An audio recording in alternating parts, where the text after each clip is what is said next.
जय भोलेनाथ, जय गुरु भगवान सच्चे दरबार की जय हो। परम पूज्य श्री श्री 1100 सत्यनारायण महाराज श्रद्धा आश्रम दरबार की जय हो। मेरे परम पिता परमेश्वर की जय हो। परम शक्ति मैया की जय हो। धरती माता की जय हो। श्रद्धा आश्रम संपूर्ण शक्तियों की जय जयकार हो। परम पूज्य श्री गुरु महादेव बाबा की जय हो। जय हो, जय हो, जय हो। हमारे सभी प्यारे प्यारे प्रभु के भक्त के लिए ये वीडियो है, खास वीडियो है। इसमें बहुत कुछ जानकारी हम लेके आए हैं। एक दीदी भक्त ने बात कह दी जिसकी वजह से मुझे बहुत आज सुबह खुशी, तो उस बात को लेकर मैं ज्यादा आज खुशी मेरी भगवान से बहुत शांति दे। ये वीडियो जो भी लोग देख रहे हैं उनके लिए तो ये बात है, अगर आप लोग नए हो तो हमारे चैनल को सब्सक्राइब कर लें, बेल आइकन घंटी जरूर दबा दें, क्योंकि हर वीडियो आपको पहुंचता रहेगा नई जानकारी सत्यनारायण जी। और जो लोग पुराने हैं वो तो मजा ले ही रहे हैं। जितने भी जुड़े हुए भक्त हैं उनसे मेरा ये अनुरोध है कि किसी भी परमात्मा कभी भी अपने बच्चों के प्रति कोई स्वार्थ नहीं रखता है। परमात्मा कोई भी स्वार्थ नहीं रखता है कि कोई भी भक्त हमारे लिए कुछ करेगा, लेके आएगा तो कुछ कर देगा, है ना। क्योंकि परमात्मा जो है, जिन्होंने हमें बनाया है, वो हमें सब कुछ देने वाला है और सब कुछ देता है। जब से जन्म दिया है तो उसने यहाँ संसार में भेजा है, तो मुझे शरीर रूपी घर भी दिया है, दूध रूपी भोजन भी दिया है और अन्न रूपी भी भोजन दिया है। पर फिलहाल और लोगों को ये अभी नहीं पता होगा, जो लोग मांसाहारी हैं वो तो है ही धुंधली, और जो शाकाहारी लोग हैं, मांसाहारी लोग जीव जंतुओं को मार के खाते हैं और शाकाहारी लोग परमात्मा के मांस को खाते हैं और उनके खून को पीते हैं। जो जल है वो परमात्मा का रक्त है, खून है, और जो हम लोग भोजन रोटी करते हैं, अन्न का जो भोजन करते हैं वो परमात्मा का मांस है। परमात्मा कहता है सब कुछ तो वही है ना, संसार में जो कुछ भी है सब परमात्मा ही है। इसलिए लेकिन किसी की ये जो रोटी है या आलू है या कोई भी चीज है, हरी भरी सब्जी है, इसको काटने से रक्त नहीं बहता। फिलहाल ना तो चीखने की आवाज आती है, ना उससे दर्द होता है। जो परमात्मा जिस चीज को जिसके लिए बनाया है वो उसके लिए है। पर जो मांसाहारी लोग कहते हैं अगर ये जल अगर खून है भगवान का और रोटी अगर मांस है, तो अगर हम मांस और ये सब कर रहे हैं, काट रहे हैं, तो इससे क्या अपराध है, क्या मतलब कुछ कारण है। तो मैं ये कह देना चाहते हैं कि आप लोग जो काट के खा रहे हैं वो ऐसा जीव है, काटने पर चिल्लाता है, तड़पता है, बिलबिलाता है। तो और हम लोग जो सब्जियां काट रहे हैं वो तड़पती नहीं है ना, बिलखती है। वो सिर्फ इसीलिए ही बनी है कि इनको खाना है। और हम उन लोगों से भी कह देना चाहते हैं जो परमात्मा से प्रेम रखते हैं। प्रभु से प्रेम का मतलब ये नहीं हो गया है कि कामनाएं सिद्ध करना। हकीकत अगर माना जाए, मैंने अपने जब से सुख समारी है, जब से प्रभु के चरणों में लगे हैं, तब से मैंने यह सुख समारी की है। प्रभु परमात्मा कभी ऐसा दिन ना आए जो हमारे अंदर किसी भी चीज की कामना जागृत हो। मेरे प्रभु ने हमें जब जन्म दिया था, संसार में भेजा था, तो न तो तन पे कोई कपड़ा था, न खाने का भोजन था। तो उन्होंने संसार में भेजने से पहले, उतरने से पहले, संसार धरती पे आने से पहले हमारे भोजन का इंतजाम कर दिया और हमारे लिए कपड़ों का इंतजाम कर दिया। तब उन्होंने भेजा। जब वो हमारे पेट का इंतजाम रखता है, शरीर का इंतजाम रखता है, तो क्या वो आगे का इंतजाम नहीं रख सकता? हमें पता है, हमारे प्रभु परमात्मा ने कहा था चिंता करने से तुम अपनी उम्र नहीं बढ़ा सकते। अगर चिंता करने से उम्र बढ़ जाती होती तो आज कोई अकाल मृत्यु से नहीं आज बीते हुए होते। जो अकाल मृत्यु हो जाती है, मर जाते हैं, वो भी इस विषय में नहीं हो सकते। मेरा मतलब ये है कि न तो परमात्मा कहता है जो कल का दिन बीत गया, जो चला गया है वो जो दिन है वो अच्छा बीता था कल वाला या बुरा बीता था, वो वापस तो आने वाला है नहीं। जो निकल गया वो तो निकल गया फिलहाल, और जो कल वाला दिन है जो आने वाला है वो दिन कैसा आएगा, अच्छा आएगा या खराब आएगा, आनंद की खुशियां लेकर आएगा या दुखों का पहाड़ तोड़ देगा, इसी विषय में हमें जानकारी नहीं है, फिलहाल अन्य लोगों को भी नहीं होती है। तो जब प्रभु परमात्मा कहता है इसी वक्त और इसी सांसों के साथ साथ आनंद ले ले, जो ये सांस चल रही है इसी सांस के साथ में आनंद ले ले। एक भजन गाया किसी महापुरुष ने कि हर सांस में हो सुमरन तेरा, यूं बीत जाए जीवन मेरा। हर सांस में हो सुमरन तेरा, यूं बीत जाए जीवन मेरा। ऐसी कोई भी सांस खाली न जाए जो कि हम प्रभु का नाम ना ले पाए। अगर हम किसी से ये बात कहते हैं कि अब यहाँ से जुड़े हुए व्यक्ति में कहते हैं कि कितनी देर नाम लिया, बोले सुबह लिया था आधा घंटा, शाम को लिया था 20 मिनट, ठंड ज्यादा है ना वो ज्यादा बताइए। तो हमें ये बताओ पूरे दिन सुबह नाम लिया था, शाम को नाम लिया, बीच में क्या चुप नहीं करी थी, ये दूर दूर बैठ के क्या किया था। परमात्मा कहता है जो मुझे हर पल याद रखता है हम उसे याद रखते हैं। जैसे ये जो सांस है यही परमात्मा है। परमात्मा कहता है मैं तुझे जिंदा रखने के लिए मैं अपना खून पिलाता हूँ, अपना मांस खिलाता हूँ, और तेरे हर पल हर सेकंड में मैं तुझे एक नई सांस देता हूँ जिंदा रहने के लिए। जब तक मैं तुझे सोता हुआ हो तो या जगा हुआ हो, किसी भी अवस्था में होगा तो दुखी हो या सुखी हो, मैं तुझे हर अवस्था में मैं अपना कार्य पूरा करूंगा तेरे लिए। हर सांस नई सांस देता है। खाने को परमात्मा दे, पहनने को परमात्मा दे, चलने को परमात्मा दे, बिठाए वो, खिलाए वो, रुलाए वो, हंसाए वो, उठाए भी सुलाए भी, सुबह का भोजन दे, दोपहर का दे, शाम का भी दे, बच्चों को दे, बीवी को दो, सबको हिसाब किताब परमात्मा करता है। जो दिखता नहीं है करता हुआ, जो दिखता नहीं है, जिसके कई मंदिर नहीं है, जिसकी कोई आकार नहीं है, ना उसकी कोई प्रतिमा है, जो कर रहा है परमात्मा कहता है करने वाला मैं हूँ, सारी जिम्मेदारी मेरी है, पर जिम्मेदारियां मैंने ली है अपने जीवों के लिए, मानव के लिए, लेकिन मानव ने क्या किया, अपने जैसा पुतला बना के खड़ा कर लिया मंदिर में। ये हनुमान है, ये सत्यनारायण, ये राम सीता है, ये शनि बाबा है, ये जय महाराज है, ये जय महाराज है, और उन पुतलों को रहने के लिए उनके लिए घर भी बना दिया। सारी आस्था। अब आप बताइए, हम अपने बच्चे पैदा करेंगे, हमें समझने बच्चे पैदा करेंगे तो उनकी देखभाल, उनके लिए खाना की व्यवस्था, उनके लिए वस्त्र की व्यवस्था, पढ़ाने लिखाने की व्यवस्था, बड़े होने के बाद शादी की व्यवस्था, और तमाम ऐसे जब तक शादी ना हो जाए, जब तक नौकरी न लग जाए, तब तक हम उनकी देखभाली करते रहते है ना। और वो न जाने कब कमाने लायक हुए ना हुए, कोई बाप के सर पे चढ़ के खाएगा।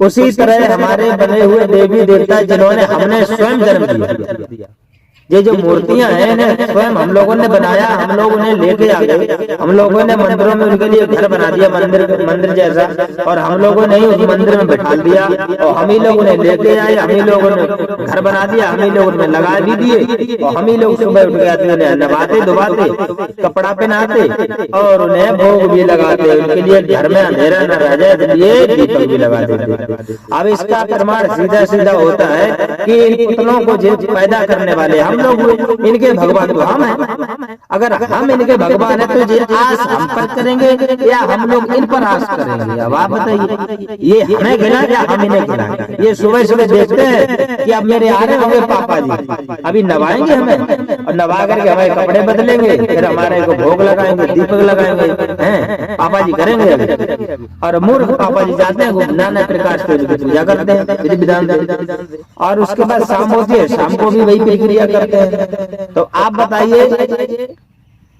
क्या आप किस लिए करते हैं? परमात्मा हमारे घर में देखभाल करे, परमात्मा हमारे घर में देखभाल करे। हम भगवान की पूजा इसलिए करते हैं देवी देवताओं की कि वो हमारे घर में रह करके हमारे घर में किसी प्रकार के भूत प्रेत बाधा न घुस पाए, संकट न घुस पाए और कहीं से भी कोई हारी बीमारी न घुस पाए। हमारे घर में कुशल मंगल रहे, बच्चे खरे फूले और हारी बीमारी से बचे रहे और बुद्धि उनकी सही काम करे, किसी प्रकार के वायरस प्रवेश न करे। इसलिए देवी देवता खड़े किए जाते हैं।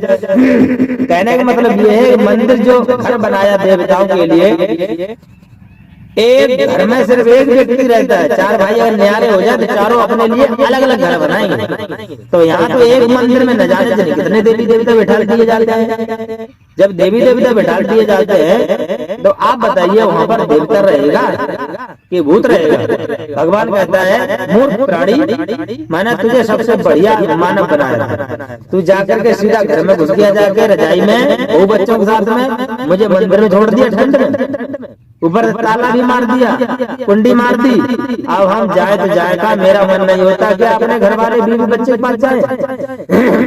देवी देवता को मन नहीं होता कहीं जाने का क्या? तुमने तो कैद करके रख लिए। भगवान तो सिर्फ एक ही है, भगवान ने घर अनेक बना दिए, वो किसके घर में जाएगा?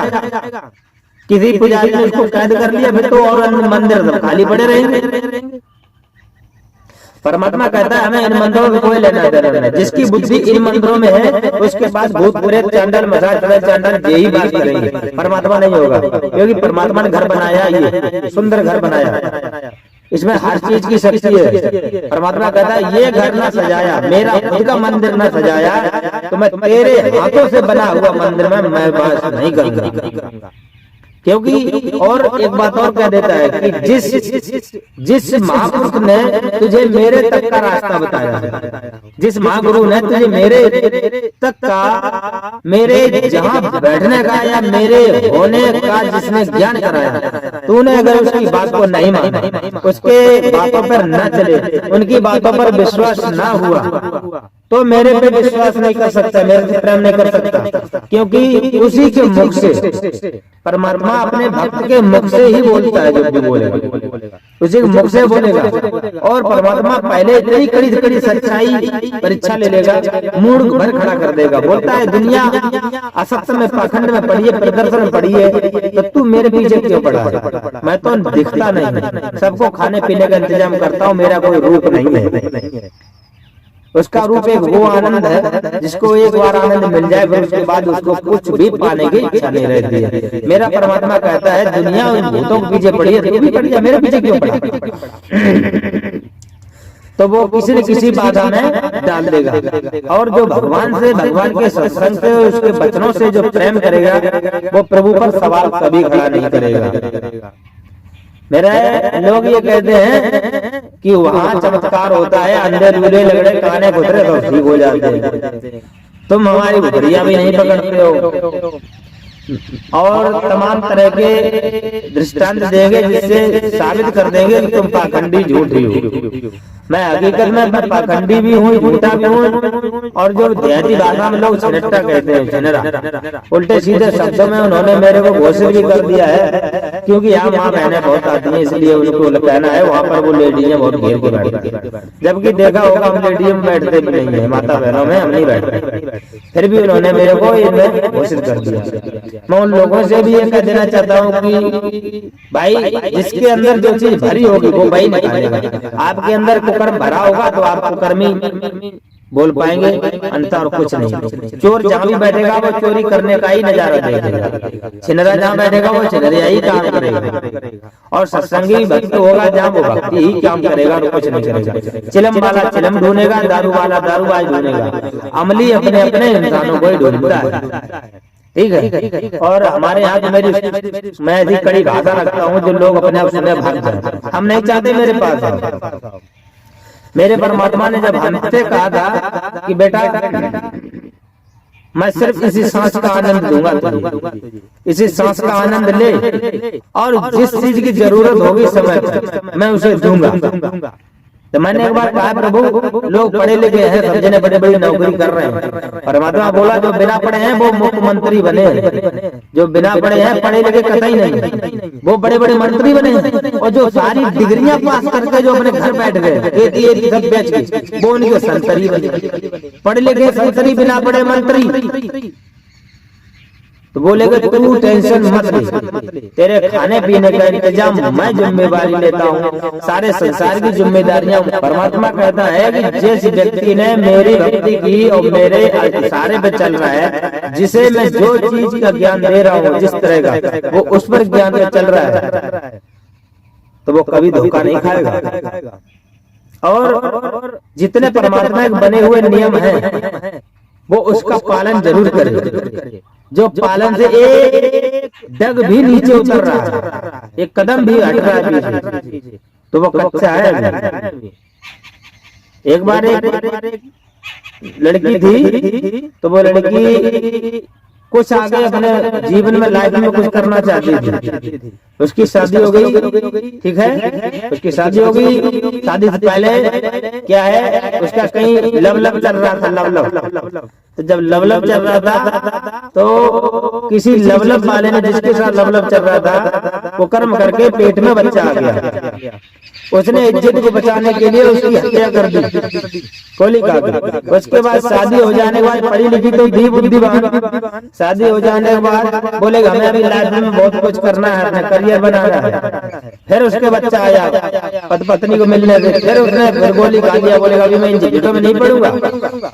फिर मार दिया। मारने के बाद अपनी लाइफ की लड़ाई लड़ते लड़ते अकस्मात वो खत्म हो गई। खत्म हो जाने के बाद स्वर्गीय दूत, जो स्वर्ग के दूत है, परमात्मा के दूत है, चाहे वो यमराज मान लीजिए, चाहे वो कोई भी दूत मान लीजिए, वहाँ जब लाइन में खड़ी हुई, जब स्वर्ग का जब खाता लेखा जोखा हुआ, स्वर्ग नाम का जो लिस्ट निकालेगी, उसमें उसका कई नाम नहीं था। बोला कि मैं तो कहीं भी नहीं करता हूँ, कोई पाप नहीं किया होगा, तो फिर तुमने मेरा, और मैं प्रतिदिन भगवान का भजन करता हूँ, प्रतिदिन भगवान के मंदिर जाता हूँ, खूब पूजा पाठ करता हूँ, महासिद्ध सत्यानाथ महाराज जी के चरणों में जुड़ा हूँ, वहाँ आश्रम से, श्रद्धा आश्रम से, फिर भी मेरा नाम जरूर होगा, दोबारा फिर होगा। रुका। परमात्मा कहता है, स्वर्गीय दूत बोलता है कि यार तेरा इसमें नाम नहीं, सब नरक वाली हम लिस्ट उठाता है। जब नरक वाली लिस्ट उठाती है, देखता है उसमें उसका नाम निकलता है, नरक वाले में नाम निकलता है। बोलता है तो हमसे यहाँ झूठ बोल रही है, तूने शादी से पहले इतने बच्चे करा दिए, हत्या कर दी, शादी के बाद भी इतने बच्चे करा दिए, और तेरी मौत हो गई, तू नरक के लिए जाएगी, और तू परमात्मा के दरबार में जाती रही, फिर भी तूने ये पापों का पश्चाताप नहीं किया, पापों को नहीं खुलासा किया, इसके लिए तुझे नरक का रास्ता देता हूँ, नरक में जा। और वो परमात्मा नरक को ढकेल देता है। नरक क्या है?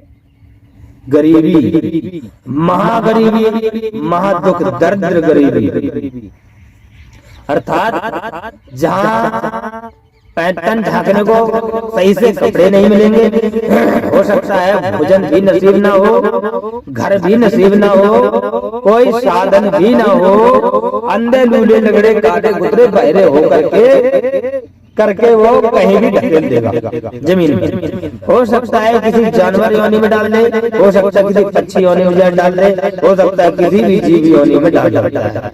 नरक फिर कहता है तो स्वर्ग क्या है? स्वर्ग ये है जो जन्म लेता है, परमात्मा सीधा सीधा उसे संस्कार कराता है और अपने आनंद का अनुभव कराता है और सत्य के रास्ते पे ले जाता है और उसे अपने दर्शन करा के उसको कृतार्थ करता है, दूसरों को रास्ता देता है। और इंसान कहता है, परमात्मा कहता है मेरी जो भी मेहनत मुझसे मेहनत करके कमाया है उसमें से एक हिस्सा सरकार का हो गया, एक हिस्सा भगवान का हो गया, बाकी सब तेरा हिस्सा हो गया जो भी है। पर गलत करने से रुकना जरूरी है, गलत रुकना है। मेरा मतलब है उन लोगों के लिए जितने भी जुड़े, जितने सच्चे भक्त हैं, वो एक कहीं न कहीं क्या होता है, भगवान कहता है देखता हूँ इसका विश्वास टिक रहा है। कभी कभी होता है वो नियम पालन बिल्कुल पक्के करते हैं, फिर भी उनका काम नहीं बनता है, काम नहीं बनता है। वो कहता है ये हमसे ज्यादा प्रेम करता है इसलिए इसके प्रेम को ठुकरा दो, तोड़ दो इसका प्रेम, देखते हैं क्या ये हमसे अभी प्रेम करेगा। तो वो 2-2 साल हो जाते हैं, 3-3 साल हो जाते हैं, 4-4 साल हो जाते हैं। भगवान इसका कोई काम नहीं करता। क्यों नहीं करता? कहता ये हमसे ज्यादा प्रेम करता है, इसके प्रेम को टुकड़ा तोड़ दो, जगह जगह ठोकर मार दो इसके प्रेम में। तो ये हमसे नफरत कर जाए, मेरे रास्ते छोड़ दे, मेरे पीछा कहीं भी लग जाए, दुनिया लगी, पाखंड लगी, तू भी लग जाए।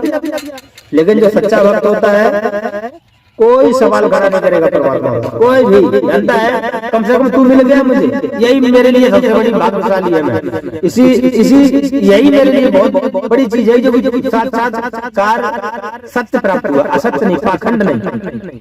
जहाँ दुनिया मोड़ नवाएगी वहाँ हम मोड़ नहीं नवाते। ना हम किसी भक्त से कहते हैं किसी मंदिर में जाके सर नवाओ, क्योंकि ये परमात्मा का घर है, परमात्मा का मंदिर है, और इस घर में शैतान का बसेरा नहीं, इस घर में परमात्मा का बसेरा होना चाहिए। हाथ उठा के रात्रि में उठ जाइए, नींद रात्रि में उठ करके और एकांत कमरा में जाइए, जहाँ पर धुआं ऊपर बैठ जाओ, परमपिता परमेश्वर का नाम लेके और ऊपर हाथ कर लीजिए, आजाद हो जाओ। उस वक्त परमात्मा और तुम, बस तीसरा कोई बीच में नहीं होना चाहिए। Mobile silent and switch off. उसके बाद घर वालों कह दी जब तक मैं परमात्मा के ध्यान में, तब तक मेरे को कोई टॉर्चर नहीं करना चाहिए, कितनी भी बड़ी मुसीबत लग जाए।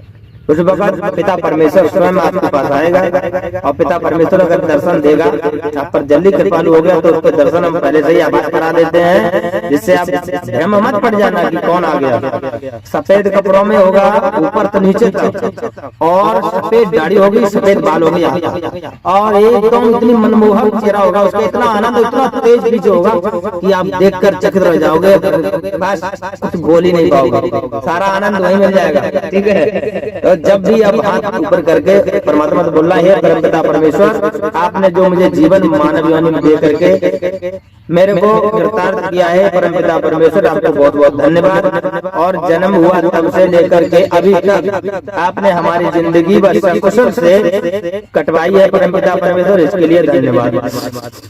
और आए दिन आगे क्या होने वाला है ये तो सिर्फ आपको पता है, मैं तो ये जानता हूँ हे पिता परमेश्वर कि अभी जो मेरी सांसें आ रही हैं वो बिल्कुल आनंदमय आ रही हैं। हर सांस में मैं आपको धन्यवाद देता हूँ पिता परमेश्वर कि इतनी सी कृपा बनाए रखना कि इस घर पर, इस मंदिर में सिर्फ आपका बसेरा हो और किसी शैतान का बसेरा न हो, कोई भी अंकुर अंदर ना रह जाए, किसी के प्रति द्वेष घृणा ना हो। हे परमपिता परमेश्वर किसी भी प्रकार का अंदर किसी के प्रति मेरे कोई क्रोध ना हो, या हमारे कोई दुश्मन भी हैं मैं उन्हें क्षमा करता हूँ। किसी ने मेरे साथ गलत किया है तो मैं उन्हें भी क्षमा करता हूँ, उनके अपराधों को क्षमा करता हूँ। हे पिता परमेश्वर अगर हमारे भी अपराध हो, जाने अनजाने में जो भी मैंने किए हो, वो भी अपराध मेरे क्षमा कर दे परमेश्वर।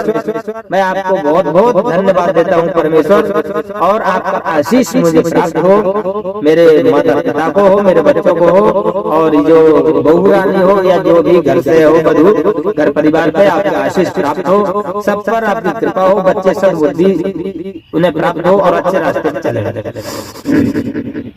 और खाने पीने का इंतजाम आप बस, और हम कुछ चाहते नहीं। हे पिता परमेश्वर प्रतिदिन शाम को लेटने से पहले उनको धन्यवाद दे दीजिए और अपने पूरे परिवार को पिता परमेश्वर के चरणों में सौंप दीजिए कि हे पिता परमेश्वर सुबह से लेकर शाम हो गई है, पूरा घर परिवार सकुशल से सुबह शाम बिताया है, अब सोने जा रहे हैं। पिता परमेश्वर पूरा परिवार में आपको सौंपता हूँ, सुबह मुझे जैसे के तैसे चाहिए और उनको सौंप दीजिए। पिता परमेश्वर को बार बार धन्यवाद करके और आनंद की नींद ले लीजिए। जब आपका सुबह हो, भोर हो, तो उस वक्त भी उठकर और परमात्मा को बहुत बहुत धन्यवाद कीजिए कि उसने पुनः सुबह आपको एक नया सूर्य का आवाज कराया, नया सूर्य दिखाया है, नया जीवन दान दिया है। क्योंकि न जाने शाम को सोए हुए न जाने जिन कितने व्यक्ति सारी छोड़ के गायब हो गए, जिनके इतने सुबह सुबह उठते कफन पड़े मिलेंगे मौके, न जाने जिन कितने अंदर बिगड़े हुए, न जाने किस किस बीमारी से पीड़ित मिलेंगे लोग। शाम को लोग बिना खाना खाए सो जाते हैं, बच्चे नंगे उघारे घूम रहे हैं, दर बदर की ठोकरें खाने के बावजूद भी अन्न का घाटा नहीं हो रहा। इस अवस्था में लोग हैं कि हम कुछ कह नहीं सकते। लोग भीख मांगेंगे, उन्हें भीख भी नहीं मिलेगी। क्योंकि उन्होंने छीन छीन के खाया होगा। नाना प्रकार की बीमारियां उन्हें घेरे फिर रही हैं। रुपया जेब में नहीं है, दवाइयां कहां से लेंगे? लेकिन परमात्मा, हे पिता परमेश्वर, आपने इतनी बड़ी कृपा की है कि आपका दास, आपका पुत्र, आपका बच्चा, आपका शिष्य पूर्ण रूप से सकुशल है और आपके आशीषों में पल रहा है। और आपने आज मुझे, मेरे परिवार को दोबारा फिर से आज नया सवेरा दिखाया है। पिता परमेश्वर, आपको बहुत बहुत धन्यवाद। और हरी बीमारी से बचाए हुए हो पिता परमेश्वर, आपको इसके लिए भी धन्यवाद। सबके भोजन का व्यवस्था करते हो, इसके लिए भी धन्यवाद पिता परमेश्वर। सबको निरोगी बनाए हुए हो, हे पिता परमेश्वर, आपको धन्यवाद। आपको धन्यवाद देता हूँ पिता परमेश्वर। हमारे परिवार पर आपकी निगाह है और आप हमारे साथ हो। ये मत समझना है कि वो मेरे संग नहीं, वो मेरे साथ है, यहाँ है, मौजूद है और आपके साथ भी है। जब भी आप इस तरह से विनती करेंगे, रात्रि में उठ के करो, जितने घना आप खुल जाए उतने खा बैठ जाओ। ध्यान करिए, संसार वाले पुतलों के साथ कोई जानकारी नहीं, कोई जोड़ नहीं। मंदिर वाले किसी देवता से कोई जोड़ नहीं। अपने महापुरुष, अपने गुरु महाराज के हर वचन का, आदेश का पालन करते रहे। कामना लगा करके कोई कार्य न करे। आपकी ऊर्जा जितनी तेज होती चली जाएगी, उतने ही आपके रास्ते खुलते चले जाएंगे। जिसने भी लड़की के साथ प्यार किया हो, लड़की या लेडी या किसी के साथ गलत किया हो, वो अपने उस प्रार्थना में अपने पापों को प्रायश्चित करवा ले। समझ रहे? वहाँ बैठ करके कहे हे पिता परमेश्वर, मैंने ये गलत कार्य किए, उनके साथ ऐसे जबरदस्ती की या राजी की, बच्चों को हमने हत्या की, इसके लिए परमात्मा जो भी जाने में जबरदस्ती पाप हुए उनके लिए मुझे क्षमा कर दे परमेश्वर। हे पवित्र आत्मा, इस आत्मा को भी पवित्र कर दे और इस घर से, इस मंदिर में सारे शैतानों से मुझे आजादी दिला दे परमेश्वर। आशीष दे और मैं पवित्र होना चाहता हूँ पिता, और आपका संग करना चाहता हूँ। आप हमारे साथ रहे पिता परमेश्वर। बार बार उन्हें आशीष, उन्हें विनती करें जो आपके वो साथ हो, आपके परिवार के साथ हो। और जो परमात्मा के वचनों से प्रेम करता है, अपने गुरु से प्रेम करता है, और उनके जो इनसे प्रेम कर लेगा तो वो परमात्मा से भी प्रेम कर लेगा। जो इनसे दूर रहेगा वो परमात्मा के करीब कभी नहीं हो सकता है। इन भूतों के करीब हो सकता है जो मंदिरों में बैठे हैं, इनके नीचे खूब माथा टेको। लोग कह देते हैं, सरकार भी इसी के खिलाफ कर रही है कि मंदिर मंदिर मंदिर। अगर देवता ही सब कुछ है, राम मंदिर बना, उसमें भी भगवान कोई नहीं है, कोई मूर्तियां ही बैठी है। जैसी वहाँ मूर्तियां बैठी है, हाईवे जब निकला है, इसके किनारे किनारे भी मंदिर थे, उनमें भी मूर्तियां थी, वो सारे खबा के हटा दिए, लेकिन वहाँ मंदिर बना के खड़ा कर दिए। सरकार की नजर में छोटा बड़ा मंदिर नहीं होता, वो तो मंदिर मंदिर। भगवान वहाँ भी है, भगवान यहाँ भी है। तुम्हें उसका मान, उसके लिए पूरे दुनिया में सब कुछ करवा दिया, रोड के किनारे मंदिर करवा करके भगवा दिए। ऐसा नहीं होता है। मंदिर मंदिर होता है, भगवान भगवान होता है। या फिर जहाँ पर कोई उठा के घूस दे जमीन में, वही देवता समझते हो। ऐसा कुछ नहीं होता। फिर दर्शन भूत करेगा, परमात्मा दर्शन करवाएगा। जो असली भक्त होगा वो दर्शन करेगा, फिर दर्शन नहीं, चमत्कार नहीं दिखाता। और हमारे यहाँ तो सिर्फ परमात्मा का आशीर्वाद है पिता परमेश्वर। हमारे परम जो भी प्रेम रखने वाले जो भी भक्त हैं, उन पर आपका आशीष उन्हें प्राप्त हो, और सदा उनके घर में सारी बीमारी निकलती रहे, उनके पाप छीड़ होते रहे और उन्हें आजादी मिलती रहे। वो आप पर अटूट विश्वास करवा कर सके और आपकी भक्ति कर सके और आपके लोक में वो जा सके बस। और अपनी कमाई का हिस्सा सरकार का भी टैक्स भरिए, परमात्मा का भी हिस्सा निकाल दीजिए। क्योंकि वो भी कहता है, जैसे मान लीजिए कहेगा भगवान को पैसे की क्या जरूरत है? भगवान को कोई पैसे की जरूरत नहीं है, हम भी जानते हैं, कोई जरूरत नहीं। पर एक बात आती है, कुछ भूखे प्यासे अंधे लूले लगड़े काने कुतरे ऐसे व्यक्ति आश्रम से आ जाते हैं, जो उसी इस भगवान के हिस्से से उसको दिया जा सकता है, उसकी मदद की जा सकती है। समझ रहे? उसको उसके लिए कुछ ना कुछ किया जा सकता है उन्हीं पैसों से। भगवान को कुछ नहीं कर सकते। भगवान को क्या दे लोगे? कुछ नहीं। भगवान कहता है जो भी मेरा हिस्सा हो वो मेरे पास रख दो, मुझे किसे देना है, किसके लिए लिया है मैंने, वो मेरे को पता है, तो वो उसी प्रकार कर दिया जाता है।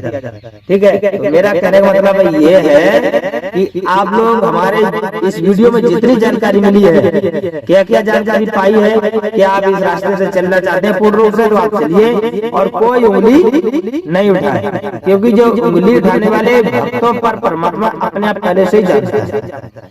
लेकिन एक दिन जरूर वो आएगा जिस समय में मुल्ला मौलवी तांत्रिक झाड़ फूंक करने वाले, जिनके खुजली मच रही है, भगत लोगों के जिनके भी खुजली मच रही है, उनकी सारी खुजली भी मिटा देंगे, सारे नोच के फेंक देंगे।